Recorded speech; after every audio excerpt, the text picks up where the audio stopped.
NCERT द्वारा प्रस्तुत है कहानी ഡിസാസ്റ്റർ മാനേജ്മെന്റ്. രാമുവും ശ്യാമുവും മത്സ്യത്തൊഴിലാളികളാണ്. അന്ന് ടെലിവിഷനിൽ കണ്ട വാർത്ത കണ്ടാണ് അവർ കടലിൽ പോകാതിരുന്നത്. അവർ അവരുടെ വീടിന് സമീപത്ത് സംസാരിച്ചു കൊണ്ടിരിക്കുമ്പോഴാണ് അവരുടെ കൂട്ടുകാരനായ സോഹൻ്റെ മകൻ ഹരി അങ്ങോട്ടേക്ക് ഓടി വന്നത്. അവൻ്റെ വരവിലെന്തോ പന്തികേട് തോന്നിയ അവർ ഹരിയോട് കാരണം അന്വേഷിച്ചു. ഹരി പറഞ്ഞു, അവൻ്റെ അച്ഛൻ സോഹൻ മത്സ്യബന്ധനത്തിനായി തോണിയും എടുത്ത് കടലിലേക്ക് പോയെന്നും അതിനുശേഷമാണ് അവൻ്റെ വീടിനടുത്തുള്ള ആൾ പറഞ്ഞത് ഇന്ന് കടൽക്ഷോഭം ഉണ്ടാകാൻ സാധ്യതയുണ്ട്. പത്രത്തിൽ വാർത്ത കണ്ട ഹരിയുടെ അച്ഛൻ സോഹൻ അയൽവാസിയോട് അങ്ങനെയൊക്കെ വാർത്ത ഉണ്ടാകും, ഞാൻ വർഷങ്ങളായി കടലിൽ പോകുന്ന ആളാണ്, എനിക്കൊന്നും സംഭവിക്കുന്നില്ല എന്ന് പറഞ്ഞാണത്രേ പോയതുപോലും.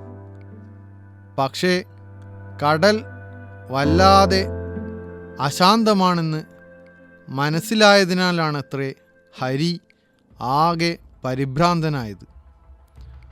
വാർത്തയിൽ വളരെ ഭീകരമായ കൊടുങ്കാറ്റ് ആണ് വരുന്നതെന്നാണ് ഉള്ളത്. ഹരിയുടെ സങ്കടം കണ്ട രാമുവിനും ശ്യാമുവിനും പെട്ടെന്ന് അങ്കലാപ്പായി. എന്തു ചെയ്യും? രണ്ടും കൽപ്പിച്ച് അവർ മത്സ്യവകുപ്പിൻ്റെ കാര്യാലയത്തിലേക്ക് ഹരിയെയും കൂട്ടി പോയി.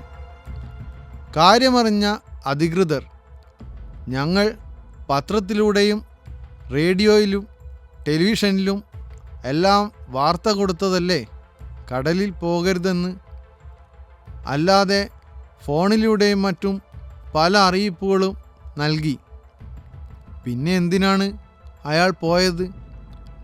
ഏതായാലും നമുക്ക് രക്ഷപ്പെടുത്താനുള്ള മാർഗം നോക്കാം എന്ന് പറഞ്ഞ് ഉടനെ തന്നെ അവരുടെ മേലധികാരികളെ വിവരം അറിയിക്കുകയും അതിലൂടെ കടലിൽ നിരീക്ഷണത്തിലിരുന്ന ഉദ്യോഗസ്ഥ സംഘം കടലിൽ പോയ സോഹനെ കണ്ടെത്തുകയും അദ്ദേഹത്തെ പെട്ടെന്ന് തന്നെ സുരക്ഷിതമായി കരയിൽ എത്തിക്കുകയും ചെയ്തു. അദ്ദേഹത്തിൻ്റെ ഭാഗ്യം എന്ന് പറയട്ടെ, അദ്ദേഹത്തെ കരയിലേക്ക് എത്തിച്ച ശേഷമാണ് കൊടുങ്കാറ്റ് ആഞ്ഞടിക്കാൻ തുടങ്ങിയത്.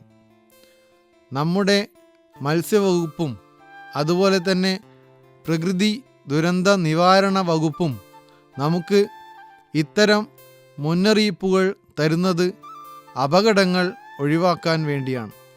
ഒരുപക്ഷെ നിങ്ങൾ വർഷങ്ങളായി കടലിൽ പോയ പരിചയമുണ്ടായിരിക്കാം. എന്നാലും ഇത്തരം മുന്നറിയിപ്പുകളെ ഒരിക്കലും അവഗണിക്കരുത്. പ്രത്യേകിച്ച് കടലിൽ പോകുന്നവരും അതുപോലെ തന്നെ ഇത്തരം മറ്റു മേഖലകളിൽ പ്രവർത്തിക്കുന്നവരും സർക്കാർ തരുന്ന മുന്നറിയിപ്പുകളെ ഒരിക്കലും അവഗണിക്കാൻ പാടുള്ളതല്ല.